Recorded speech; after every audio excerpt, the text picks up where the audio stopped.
नमस्ते नमस्कार राम राम। एक बार फिर आप सभी का स्वागत है आपके अपने चैनल एग्जाम फ्यूल पे। आज हम पढ़ने वाले हैं भूगोल यानी कि जियोग्राफी का एक हिस्सा जिसे हम क्या कहते हैं, अर्थक्वेक। अर्थक्वेक यानी कि भूकंप, जो कि आज के दौर में हमें अपने एनसीआर में बहुत ज्यादा देखने को मिल रहे हैं। बहुत फ्रीक्वेंटली भूकंप आ रहे हैं। तो चलिए आज जानते हैं भूकंप के बारे में कि होता क्या है। तो देखिए, जैसे कि आपने थंबनेल में देख लिया होगा कि अब आने वाला CHSL जो भी एग्जाम है या फिर जो टेट्स के जितने भी पार्ट्स हैं, चाहे टेट है, यूपी टेट है, MP टेट है, C टेट है आपके, और साथ ही साथ IAS के प्रीलिम्स, ग्रुप डी में, रेलवे में, सब में ये टॉपिक आता है, तो मिस नहीं करना है। तो हम हर एक पार्ट को उठाएंगे जो आपको हर एग्जाम में मदद करेगा। तो चलिए शुरुआत करते हैं इसकी डेफिनेशन के साथ। डेफिनेशन क्या कहती है अर्थक्वेक की, होता क्या है। देखिए, वाइब्रेशन यानी कि शेकिंग ऑफ अर्थ। अब क्या होता है, जब धरती में कंपन महसूस होती है यानी वाइब्रेशंस होती हैं, तो हम क्या महसूस करते हैं, भूकंप के झटके महसूस करते हैं। अब ये तो थी डेफिनेशन की, हाँ, शेकिंग ऑफ अर्थ। लेकिन इसके कारण भी तो मालूम होने चाहिए ना कि शेकिंग हो किस वजह से रही है। केवल आपका ही तो बिस्तर नहीं हिल रहा, आपके घर के बर्तन नहीं खड़खड़ा रहे, तो इसके कॉजेज यानी कि हम इनके रीजन, कारणों के बारे में जानेंगे। अब बात कर रहे हैं अगर हम कॉजेज की, तो कॉजेज देखिए होते हैं टू टाइप्स के। एक तो रहता है नेचुरल कॉज, जो प्राकृतिक है, जिसे ना हम बदल सकते हैं और ये होगा ही।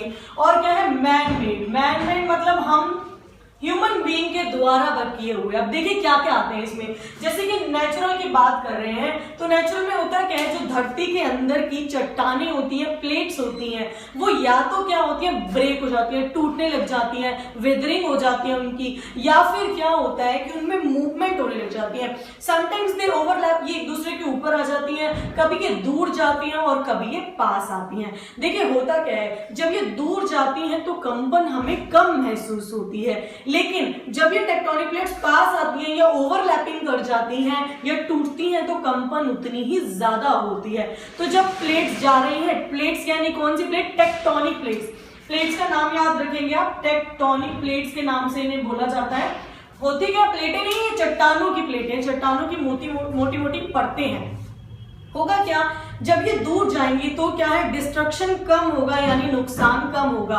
तो ये किसके रूप में, वोल्केनिक इरप्शंस के रूप में फट सकती हैं, ठीक है। और नेचुरल कॉजेस की बात की जाए तो वोल्केनिक इरप्शन भी एक इसका नेचुरल कॉज है कि उस दौरान भी हमें क्या है, कुछ हिस्सों में भूकंप या के झटके महसूस होते हैं।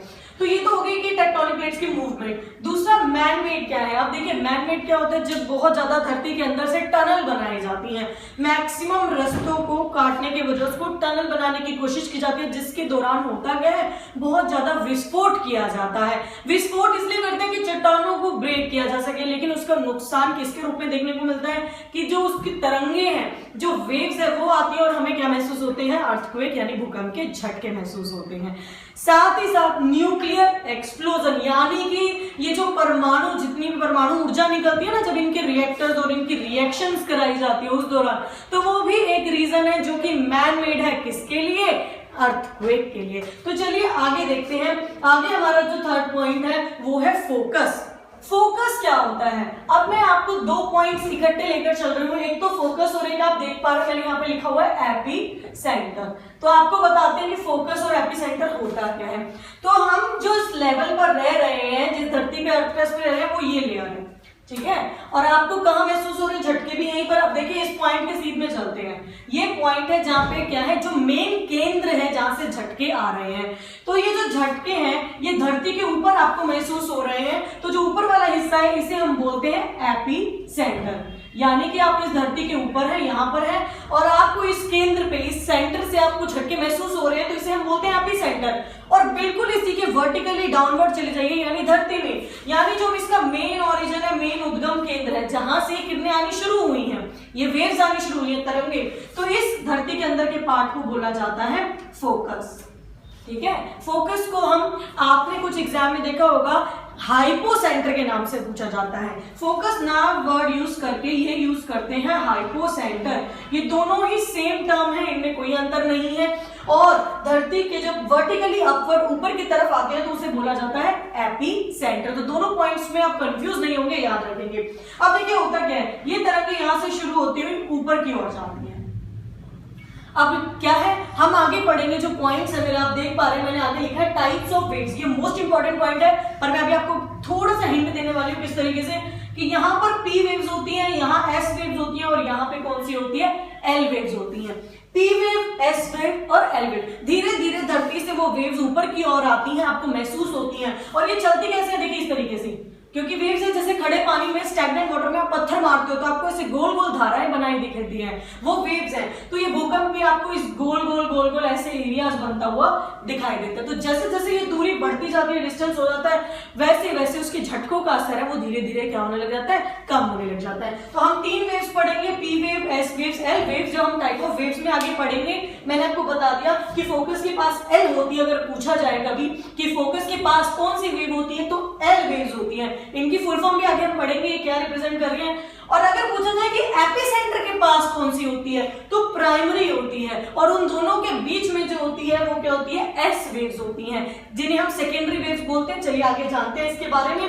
अगला आपको फोकस और एपिसेंटर दोनों ही इसी सेम पॉइंट में क्लियर हो गया है। जो नेक्स्ट पॉइंट है हमारा वो है स्केल। अब स्केल किसी चीज का क्या होता है कि मेजरिंग डिवाइस, आप उसको मेजर कर रहे हैं। तो आते हैं स्केल के ऊपर कि स्केल कितने टाइप की हैं। अर्थक्वेक को मेजर करने के 2 स्केल हम मेनली पढ़ते हैं। तो पहला आपने देखा होगा, जब भी न्यूज चैनल आता है, न्यूज चैनल पे न्यूज आती है अर्थक्वेक की, तो वो रिक्टर स्केल के बारे में आपको बताते हैं। रिक्टर स्केल जो कि क्या मेजर करता है, मैग्नीट्यूड, यानी कितनी वैल्यू आई है। आपको बताया जाता है 3 रिक्टर का आया, भूकंप 4 का आया, 3.5 का आया है। तो ये रिक्टर है जो आपको मैग्नीट्यूड बताता है, उसकी क्षमता, उसकी स्ट्रेंथ बताता है। जबकि इसका एक और काफी फेमस है, ये मर्कैली स्केल। ठीक है, इसके बारे में आप कम पढ़ते हैं, किताबों में हमें रिक्टर स्केल के बारे में ही बताया जाता है। जो मर्कैली स्केल है वो बताता है इंटेंसिटी, यानी कि कितनी हैवी है ये तरंगे, कितना ज्यादा नुकसान कर सकती हैं। अब जितनी ज्यादा इंटेंसिटी होगी उतनी ही ज्यादा कंपन महसूस होगी, और जितनी ज्यादा कंपन महसूस होगी उतना ज्यादा ही नष्ट होगा, डिस्ट्रक्शन होगा। तो ये कहां से, इंटेंसिटी बताने वाला मर्कैली और आपका मैग्नीट्यूड बताने वाला रिक्टर। अगर हम मेनली बात की जाए तो हम रिक्टर स्केल को ही देखते हैं, क्योंकि हमें यही इसी के बारे में पढ़ाया जाता है और इसी के बारे में दिखाया जाता है। तो चलिए आगे है डिवाइस के बारे में। देखिए ये तो था स्केल, मान के आपको बता दिया कि क्या वैल्यू आई है, इसकी कितनी वैल्यू रही है, लेकिन इसको आप डिवाइस किस में दिखाओगे, आप किसी और को कैसे रिप्रेजेंट करने लगे हैं। तो साइंटिफिक मेथड होते हैं हर चीज के पीछे। तो अब हम बात कर रहे हैं डिवाइस की। तो डिवाइस देखिए, इसका डिवाइस होता है सीज्मोग्राम। सीज्मोग्राम देखिए, सीज्मोग्राम क्या है, एक सिलेंड्रिकल डिवाइस होता है जिसके ऊपर एक निब जैसा पेन लगा होता है, और ये जो पेपर है वो रोलर के ऊपर होता है। जो मैं आपको सिलेंड्रिकल कह रही हूँ, उसके ऊपर एक कागज लगा हुआ है, वो घूमता रहता है, जैसे जैसे वेव्स आती है ना, इसमें मोशन आना शुरू हो जाता है। ये जुड़ा हुआ होता है, एक हैवी मास के साथ जुड़ा हुआ होता है। तो होता क्या है, जैसे ही कंपन महसूस हुई, ये ऐसे रोल डाउन होना शुरू हो गया, और ऊपर जो पेन है वो इसके ऊपर cut cut cut cut cut cut cut इस तरीके से आपको क्या है, एक बाइंडिंग देता रहता है, एक नेचर देता रहता है कि वो टाइप हो रही है कोई चीज। ठीक है, अब टाइप होती है तो क्या होता है, जैसे कि आपने हार्ट बीट देखी होगी। ये हार्ट बीट कैसे चलती है, कुछ इस तरीके से देखा होगा आपने टीवीज वगैरह में, देखो इस तरीके से चलती है, कभी आप गए कभी डाउन गई। तो ये जो आपको नजर आ रही है, ये एक्चुअल में वेव्स है कि कहां पर कितनी तेजी से महसूस हुई, कहां पर कितनी हल्की महसूस हुई। तो ये जो आपको डिवाइस बताता है वो बताता है सीज्मोग्राम। और ये जो आपको ग्राफ रिप्रेजेंट हो रहा है, जिस ग्राफ को पढ़ते हैं और आपको बताया जाता है कि कितने रिक्टर का भूकंप आया है, उस ग्राफ को बोला जाता है सीज्मोग्राफ। तो आप ये ध्यान देंगे कि जिस ग्राफ को रीड आउट किया जाता है वो सीज्मोग्राफ है, और वो जिस डिवाइस के द्वारा बनाया जाता है वो सीज्मोग्राम होता है। तो ये था इनके डिवाइसेस के बारे में। अब आते हैं इनकी स्टडी को। देखिए हर चीज की हम स्टडी पढ़े कि सेल पढ़ा तो सेल की स्टडी क्या होती है, अभी हमने पीछे स्केलेटन पढ़ा था कि स्केलेटन की स्टडी क्या होती है। तो जब हम हर चीज की स्टडी पढ़ते हैं तो कुछ ना कुछ तो अर्थक्वेक को भी कहते होंगे, तो बिल्कुल कहते हैं। तो इसको क्या कहा जाता है, सीज्मोलॉजी। लॉजी होती है स्टडीज, यानी हम हर स्टडी के पीछे लॉजी वर्ड्स आपको देखने को मिलेगा, जैसे कि जूलॉजी हो गया, जियोलॉजी हो गया, इसी तरीके से सीज्मोलॉजी। जब भी बात होगी अर्थक्वेक की, ये सीज्मो वर्ड आपको हर जगह मिलेगा। अभी देखा आपने पीछे डिवाइस सीज्मोग्राम, उसका ग्राफ सीज्मोग्राफ। अब ये जो इसकी स्टडी है वो क्या है, सीज्मोलॉजी। अब देखिए जो इस स्टडी को करता है, जैसे कि मैंने आपको बताया कि ग्राफ आया और वो ग्राफ पढ़ कौन रहा है, जैसे टीचर का काम हो गया पढ़ाना किताब करके, किताब में से वो पढ़ रही है, इसी तरीके से ग्राफ को पढ़ने वाले को यानी इसकी स्टडी करने वाले को बोला जाता है सीज्मोलॉजिस्ट। जैसे कि हर बीमारी का डॉक्टर अलग अलग होता है, सर्जन अलग है, फिजियोथेरेपिस्ट अलग है, डेंटिस्ट अलग है, इसी तरीके से इसकी स्टडी करने वाले को सीज्मोलॉजिस्ट कहा जाता है और इसकी स्टडी को सीज्मोलॉजी कहते हैं। तो जरूर अर्थक्वेक की तरंगों का भी कुछ नाम होगा, तो उन वेव्स को क्या कहा जाता है, सीज्मिक वेव्स कहा जाता है। तो ध्यान रखेंगे आप कि जहां पे भी सीज्म शब्द आ गया वो अर्थक्वेक से जुड़ा हुआ है। सीज्मिक वेव्स उसकी तरंगे, सीज्मोलॉजिस्ट उसको स्टडी करने वाला और उसकी स्टडी को कहा जाता है सीज्मोलॉजी। तो ये तो थी इसकी स्टडी के बारे में। अब आते हैं इनसे होने वाली डिस्ट्रक्शन। देखिए हमारे 7 पॉइंट हो चुके हैं, हम आगे हैं 8th पॉइंट पे जो कि है डिस्ट्रक्शन। अब डिस्ट्रक्शन यानी कि नुकसान क्या क्या हो रहा है। अब अर्थक्वेक आया है तो नुकसान तो करके ही जाएगा। होता क्या है, जैसे कि आप जानते हैं कि कोई भी उद्गम केंद्र, मान लीजिए रोहतक एक उद्गम केंद्र है, उसके आसपास आपको तरंगे महसूस होगी एनसीआर में, लेकिन नुकसान नहीं होता अगर उसका मैग्नीट्यूड कम है। 3, 3.5, 4 का नॉर्मली बहुत बार आ चुका है, अभी पिछले इस साल में हमारे बहुत बार झटके महसूस हुए हैं, लेकिन नुकसान उस हद तक नहीं हुआ जितना नेपाल और गुजरात में, कच्छ में हुआ था। तो ऐसा क्या है, तो डिस्ट्रक्शन जानते हैं इसकी, जब हम टाइप ऑफ वेव पढ़ेंगे तब मैं आपको बताऊंगी कि डिस्ट्रक्शन कब ज्यादा और कब कम होती है। लेकिन अभी हम मेन जानते हैं कि डिस्ट्रक्शन होती किस तरीके से है। जैसा कि आप जानते हैं कि अब कंपन महसूस हो रही है, कंपन महसूस होगी तो लैंडस्लाइड होना बड़ी ही आम बात है। लैंडस्लाइड यानी कि भूसंखलन, धरती का सरकना। ये क्या होगा कि अपने जगह से पत्थर गिरने लगे हैं या धरती कहीं से खुल गई है, तो ये बहुत सिंपल है इसका लैंडस्लाइड रीजन होना। अब बिल्डिंग्स का गिरना, जितनी लंबी बिल्डिंग होगी, नींव जितनी कम होगी, उसकी नीचे आपने पूरी डेप्थ दी नहीं, गहराई दी नहीं, फाउंडेशन बनी नहीं, बिल्डिंग आपने लंबी खड़ी कर दी तो वो क्या होगी, झुक जाती है या आसपास की ऑर्गन लीन हो जाती है तो गिर जाती है जब उसका बेस तैयार नहीं होता। तो ये भी एक रीजन है कि बिल्डिंग्स के डिस्ट्रक्शन होना, या आसपास कुछ ऐसी कमजोर बिल्डिंग बनी हुई है या फिर ऐसी भी बनाई गई है जिसमें ऐसे डिवाइसेस नहीं लगाए गए हैं जो अर्थक्वेक को रोक सके, उसको रेजिस्ट कर सके। तो ये भी कारण है। साथ ही साथ इसके डिस्ट्रक्शन में रीजन आता है कि आप देखिए लिक्विफैक्शन, जो आपको बाकियों से अलग बताएगा। देखिए लिक्विफैक्शन क्या होता है, ये एक नई टर्म पढ़ रहे हैं अगर आप नहीं जानते इसके बारे में। लिक्विफैक्शन क्या होता है, जिस तरीके से दलदल होता है, पैर उसमें धंसता चला जाता है, धंसता चला जाता है, सिमिलरली यहाँ पर भी ऐसे ही होता है। धरती ऐसे कमजोर हो जाती है कि वो धंसना शुरू हो जाती है, नीचे की ओर दब जाती है, उसे हम क्या कहते हैं, लिक्विफैक्शन, यानी थोड़ा दलदलीय रीजन बन जाता है। बाकी की डिस्ट्रक्शंस आपने देखी, बिल्डिंग का किस तरीके से नाश होता है। आगे देखिए मोस्ट प्रोन एरियाज पे आते हैं, उस पे ज्यादा फोकस किया जाएगा जो ज्यादा एग्जाम में पूछे जाते हैं। तो आते हैं मोस्ट प्रोन एरियाज में। अब प्रोन एरियाज की बात की जाए यानी कि जहां पर सबसे अधिक भूकंप आते हैं, जो सबसे कमजोर एरिया है। तो अभी देखिए मोस्ट प्रोन एरियाज की बात की जाए तो सबसे पहले बात कर रहे हैं हम इंडिया यानी कि अपने ही भारत की।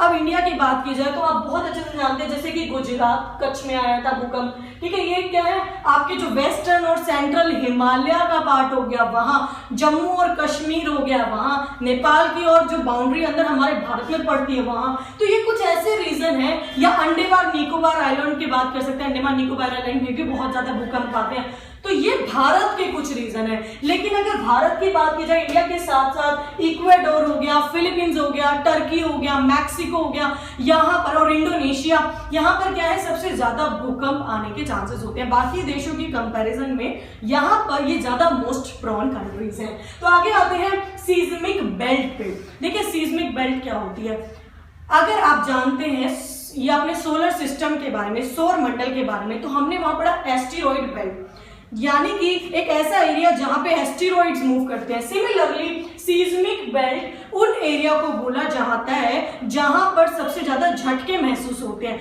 तो अब हम जानेंगे कि कौन कौन से रीजन है जहां पे सबसे अधिक झटके महसूस किए जाते हैं। देखिए अब मैं आपको एक्सप्लेन करूँ सीस्मिक बेल्ट के बारे में। देखिए सीस्मिक बेल्ट में आपको क्या देखने को मिल रहा है, सबसे पहले मैंने लिखा है पैसिफिक ओशन, यानी कि सबसे ज्यादा खतरा, यानी 63% भूकंप का रीजन बनता है ये हिस्सा, यानी सीस्मिक बेल्ट का एक पार्ट है।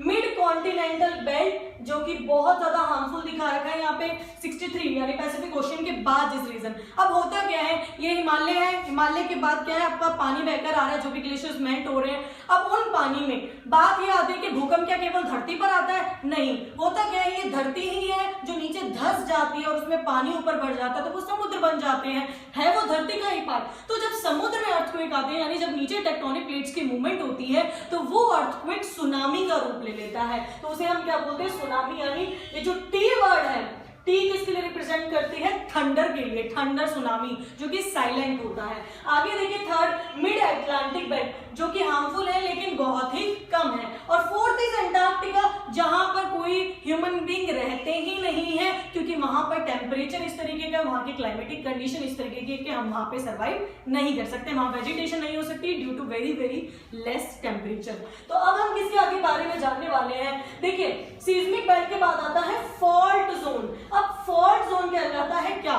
जैसे फॉल्ट पड़ जाता है तो आग लग जाती है या करंट फैलने जाता है, इसी तरीके से फॉल्ट जोन कहाँ है, ऐसे जहां पर भूकंप की तीव्रता ज्यादा महसूस होती है। तो देखिए फॉल्ट जोन को 5 हिस्सों में बांटा गया है, फॉल्ट को कितने हिस्सों में, 5 में।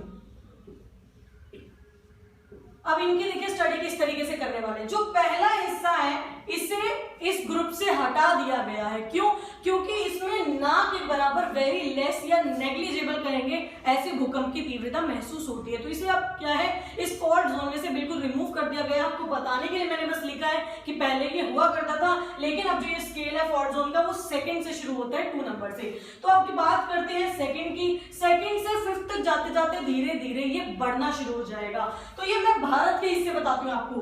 दूसरे नंबर पे आता है साउथ इंडिया हमारा, यानी कि नीचे की तरफ अगर आप मैप में देखते हैं तो यहाँ पर भूकंप के हिस्से आपको या भूकंप के झटके जो है as compare to upper one कम महसूस होते हैं। तो अब आते हैं थर्ड पॉइंट पे, यानी थर्ड फॉल्ट जोन जो हमारी गवर्नमेंट ने किस तरीके से किया, मिड इंडिया से, यानी कि जो बीच का मध्य प्रदेश वाला हिस्सा हो गया, जो पूरी रेखा को जा रही है, वो जो इलाके पड़ते हैं उसमें क्या है जो जोन है धीरे धीरे बढ़ता जा रहा है। आते हैं चौथे जोन पे, तो चौथे में जो हमारा आता है ये उत्तर प्रदेश का जो इलाका है, दिल्ली हो गया आपका, यूपी हो गया, हरियाणा लगता हुआ हो गया। अब फिफ्थ जो कि सबसे ज्यादा डेंजर जोन के नाम से जाना जाता है, कौन सा हिस्सा, जैसे कि हमारा ये उत्तरी हिस्सा हो गया आपका, बिहार हो गया, आप गुजरात की बाउंड्री ले सकते हैं यहाँ पे क्या है सबसे ज्यादा भूकंप, जम्मू कश्मीर हो गया, हिमालयन रीजन है, सबसे ज्यादा खतरा इसी जोन में। तो आपसे पूछा जाता है एग्जाम में कि फॉल्ट जोन सबसे ज्यादा हार्मफुल कौन सा है या डेंजर कौन सा है, तो वो 5th है। आप देखिएगा एग्जाम में पहले से शुरुआत नहीं होगी, ये दूसरे से ही शुरुआत होगी, तो आप ध्यान से डालिए कि दूसरा साउथ में, तीसरा जो मध्य भारत है, चौथा आपका जो उत्तर प्रदेश और दिल्ली का इलाका है, और 5वां जो हिमालयन रीजन है। तो चलिए आगे बढ़ते हैं। टाइप ऑफ वेव्स जो कि मोस्ट इंपॉर्टेंट टॉपिक है, इसे करेंगे हम सबसे लास्ट में इसको, क्योंकि आपको फुल वीडियो देखें तभी समझ में आएगा और ये बहुत इंटरेस्टिंग भी है और बहुत इंपॉर्टेंट भी है। तो चलते हैं वार्निंग और प्रिकॉशंस की ओर। तो सबसे पहले आता है हमारा वार्निंग वाला पार्ट।